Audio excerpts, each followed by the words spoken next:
Hey, happy Thursday, everybody. Mark again here, WeatherMan Plus. Now I'm gonna update you on what's going on with this polar air that is coming down. It's not no big deal, just like I told you yesterday. You need to watch out for people that's showing you the last 6 hours on a 10-day run. That's exactly what got pushed yesterday. What do you expect? Insurance salesman just knows how to sell fear. I don't like to sell fear. If you like the truth, make sure you subscribe. I am all year long. Now you can see for the next 6 to 10 days where your temperature is, and when you go from 8 to 14 days, it still pulls away and goes further to the east on the northern half. Matter of fact, as far as what our Arctic air is going to do, it is coming down in this direction, just like National Weather Service says.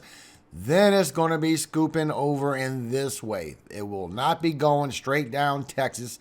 There will not be a Texas major snowstorm. I tried showing y'all yesterday, even with the information from National Weather Service, still not happening, guys. Matter of fact, the update with the Euro, even the last 6 hours of the run, confirms that this is not happening. I'm going to give you a quick update on what the information is. Then we need to get to these next two big strong storms that is still coming, just like I showed you yesterday. You still got a chance for tornadoes in Ohio Valley, because that is going to be the next two stories. We have two very strong storms coming, maybe even a big blizzard in the Northeast. So I will update that again for tomorrow. But we still have storms out there from the winter storm that's hitting now, and it is moving towards the Northeast today. And remember, there is that chance for tornadoes as this revolves around later this afternoon. And you can see all of the outlooks right here, just like I showed you yesterday. You have this big wind outlook. Now, this is only a slight risk. You can see it down here. Moderate will be a darker brown. And we have the precipitation outlook for the southeast, which is still a slight risk. And it goes for the same for the temperatures. All this blue line, you're still going to be below average temperatures, but it's only for the slight risk. The moderate risk for the very cold temperatures will be in this dark blue. Plus, the coldest of the temperature, the moderate, is from the 26th through the 28th. And I do see it stretching into the Ohio Valley and maybe go into the Atlantic as well. It's not going far south, guys. And you can see the update with the Euro, with your EPO, your East Pacific Oscillation, showing you where you're going to a high ridge or a deep trough on the west side of the U.S. You can see that you still have these big dips of these storms coming. And that one model run yesterday, the last 6 to 12 hours, what I showed you yesterday, it actually did get pushed out there. And you see it was only one ensemble that showed that. Only one out of 50. And the truth is that GFS has been seeing this correctly. That it's actually coming down later in the month, maybe the beginning of February. It's not doing what this one member says. That is pretty much the outlier. And you can see the cold air with the Arctic Oscillation, the AO. And you can see the cold air we're getting now on this system. And the next system is way up here, guys. It's not even going deep down like the one we're getting now. And if it was going towards Texas or Mexico, it would be even deeper. The cold air is actually retracting back. And it's going to come back later on at the end of January, beginning of February. And this is going to be for the Southeast, the Mid-Atlantic, the Northeast, maybe Ohio Valley. It's not coming to the South Central. And you can see the difference with GFS. So we have the dip coming down around the 21st through the 23rd. And we still have that dip coming down around the 26th and 27th. And this is not in the South. This is going to go a little further east. I will show you. Also agreeing with the Arctic Oscillation that we do have these two dips of cold air, and it's more like late January when we're going to get another dip of cold air, but once again, you can see it's not real deep into our country. And you can see this when you look at your 10 millibar temperatures. So as the cold air expands out, you can see exactly who it affects. It will come down and put below average temperatures towards Texas, towards the southeast, but it's not being the temperatures like you see over here in the blue or the negative temperatures in the purple. This is not going to be super freezing cold air. And then as we keep on going, you can see it stays around the southeast and the east side of the U.S. This is what it's always shown, especially in the last video that I updated you. Then once you go into late January and early February, we get another stretch of cold air that is going to be for the northeast. It's not coming to the south. And you really got to watch these people because all they want to do is push their agenda. They don't care about you. They don't even care about God. You can ask them. All they care about is money, guys. Because it's very easy to manipulate these maps to show what you want it to show. And you can see with the Euro that we do have two systems coming back to back right towards the south and then go by the southeast. And I'm still showing that that is going to happen. But just like I showed you last time, it's going to be chasing the temperatures. The temperatures are going to be chasing the precipitation. It is not going to meet up and bring you that southern snowfall. A lot of you want it. A lot of you don't want it. And I don't think it's right to put fear in people that don't want this to happen because Texas has been through enough. Matter of fact, when you look at Weather Prediction Center, 6 days away, you can see that the storm system will be right here. It will be a surface low. But your cold front is going to be way up here. Then as you go to the next day, just like GFS says, as you get some of this cold air coming through, your cold front moves over here and your storm system is already up here towards Ohio Valley. So there will not be that snowfall. That's why I tried showing y'all yesterday. You can even see this on the update with the Euro, where you have your above average temperatures and your below average temperatures. As you go all the way to the 23rd, all your below average temperatures is over here towards Mexico, towards the southwest, just like that outlook was for that I showed you already. This is 5 days away. Then the cold air starts coming towards Texas just a little bit for 6 hours, just like I told you before. And then it shifts, guys. It goes all the way towards the east and the southeast with the temperatures. And then that big blast comes in. It comes down right around the end of the month, just like what GFS has been seeing. And if you notice, it don't go too deep. Then it goes away towards the southeast. It don't come down. It goes east. And you can see this a little better here. So as you have these cold air coming through, you can see when you get around the end of the month. And just like I showed you, it was just a little bit of a bump. You can see where it is. This is where all your super cold air is. And it's going to the upper Midwest, right towards the 28th and 29th, Ohio Valley, out through the northeast. This is not going south, guys. And when you look at your 2-meter temperatures, you can see the temperatures you are getting in this red being freezing temperatures down to possibly the 20s. But you can see for the south and the southeast that none of this cold air comes down towards y'all. It all stays more northern, just like National Weather Service says. Then it moves to the Ohio Valley, moves towards the east, and a little bit of cold air does come down around the 28th towards the southeast, while everybody else is in some pretty cold temperatures. Now you're talking negative temperatures still coming. Might have some 20s for northern Texas. Everybody else is going to be in the 40s to 50s. Where the cold air is going is towards the southeast, putting y'all in the 20s. Northern Florida Panhandle might be in the high 30s as this passes through.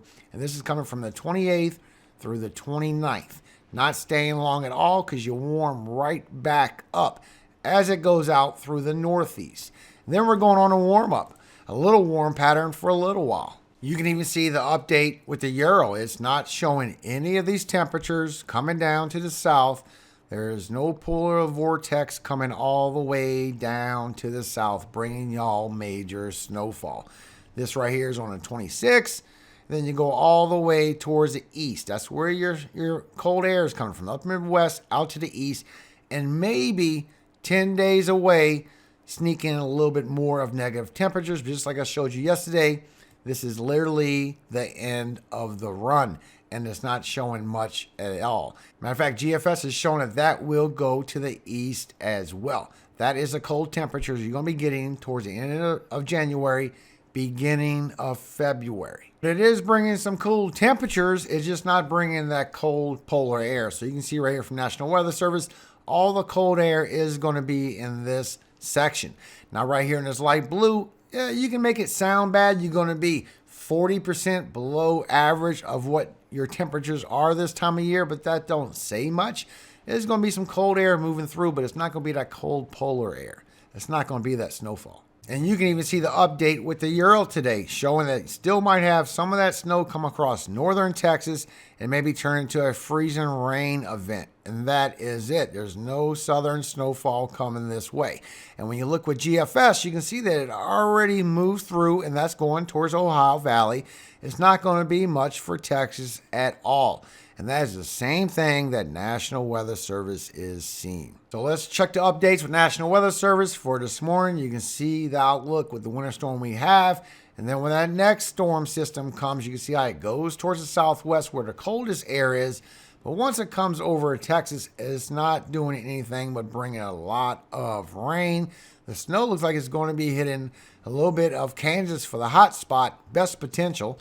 And then it's going to go out through the east, just like I showed you before. And then that second system, not dropping anything but rain.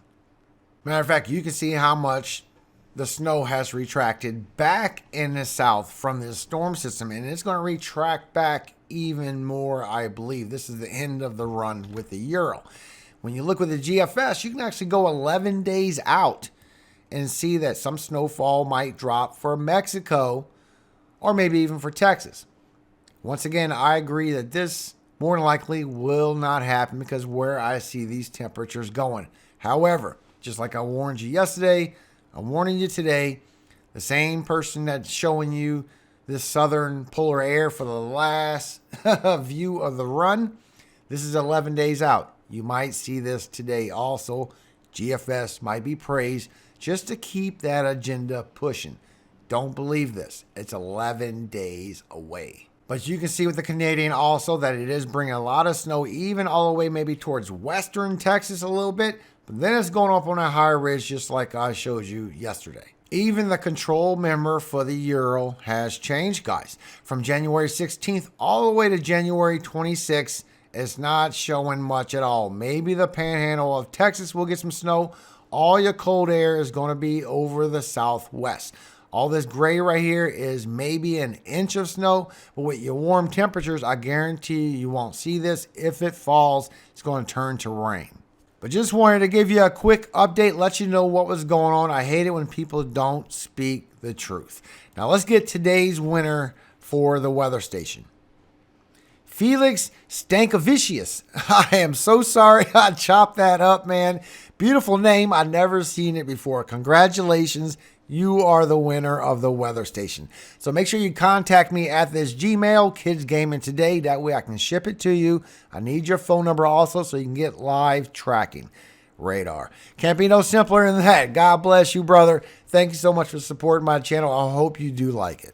Plus some updates. I'm working with Ocmo trying to get some more generators in for the giveaway. Right now I'm working on price, and that's the issue I'm having right now with Tempest is we're not getting along, and I want to do it all year long. So for the generators, I still have this. I'm working on the giveaway, but these links will be in the description all the way, even as I give away these giveaways.